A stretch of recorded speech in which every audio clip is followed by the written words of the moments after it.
नमस्कार, आपका बहुत बहुत स्वागत है ब्रेकिंग विद एजेंडा में। मैं आपके साथ पूजा राठौर शर्मा। तो आज ब्रेकिंग विद एजेंडा में चर्चा 2024 के लोकसभा चुनाव से पहले 2023 के विधानसभा चुनावों में ओबीसी के मुद्दे पर शुरू हुए घमासान की करने वाले हैं कांग्रेस नेता राहुल गांधी, जहां सीधे सीधे ही ओबीसी के बहाने पीएम मोदी पर हमलावर हैं। वहीं पीएम मोदी भी कांग्रेस पर पलटवार करने का कोई मौका नहीं छोड़ रहे। दरअसल राहुल गांधी ने यह आरोप लगाया है कि नरेंद्र मोदी ओबीसी की सरकार नहीं चलाते, दलितों आदिवासियों के लिए भी काम नहीं करते। इसके अलावा राहुल ये भी लगातार पूछ रहे हैं कि देश के 90 सेक्रेटरीज में से कितने ओबीसी हैं। राहुल के इन आरोपों पर पीएम मोदी ने भी पलटवार किया। पीएम मोदी ने कहा कि कांग्रेस की ये नफरत मोदी से इसलिए है क्योंकि उनको तकलीफ हो रही है कि पिछड़े समाज से आया हुआ ये शख्स प्रधानमंत्री कैसे बन गया। पीएम की कुर्सी पर तो उनका आरक्षण है, इसलिए वो मोदी के बहाने पूरे पिछड़े समाज को गाली देने से चूकते नहीं। इधर बिहार की बात कर लीजिए। यहां नीतीश लगातार जातीय जनगणना की बात कर रहे हैं। जातीय गणना अपने राज्य में करवा भी चुके हैं, लेकिन उसके आंकड़े भी जारी हुए नहीं।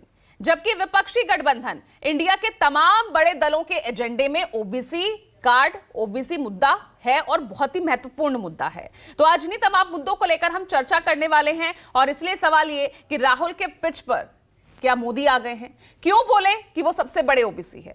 और क्या राहुल का दाव ओबीसी चल जाएगा? और इसी के अगर आधार पर देखें तो क्या 2023 का चुनाव वाकई चौंकाने वाला होगा? ये तमाम सवाल, इस पर बहस होगी, चर्चा होगी, विश्लेषण होगा। बड़ा पैनल मेरे साथ मौजूद होगा। लेकिन किस तरह के बयानबाजी ओबीसी कार्ड को लेकर तमाम पक्षों की तरफ से खेले जा रहे हैं, वो पहले सुनिए। नरेंद्र मोदी जी ओबीसी के लिए, दलितों के लिए, आदिवासियों के लिए काम नहीं करते हैं। नरेंद्र मोदी जी का काम जो आरएसएस ने उनको दिया है, आपका ध्यान इधर उधर करने का है, नफरत फैलाने का है, हिंसा फैलाने का है। 90 अफसर सेक्रेटरी हिंदुस्तान को चलाते हैं। मैं हिंदुस्तान के सब ओबीसी से पूछना चाहता हूं, नरेंद्र मोदी जी कहते हैं आपकी भागीदारी है हिंदुस्तान की सरकार में, आप मुझे बता दो इन 90 अफसरों में से ओबीसी कितने हैं? मोदी से कांग्रेस की ये नफरत इसलिए है क्योंकि उनको तकलीफ हो रही है कि पिछड़े समाज से आया हुआ इंसान प्रधानमंत्री कैसे बन गया।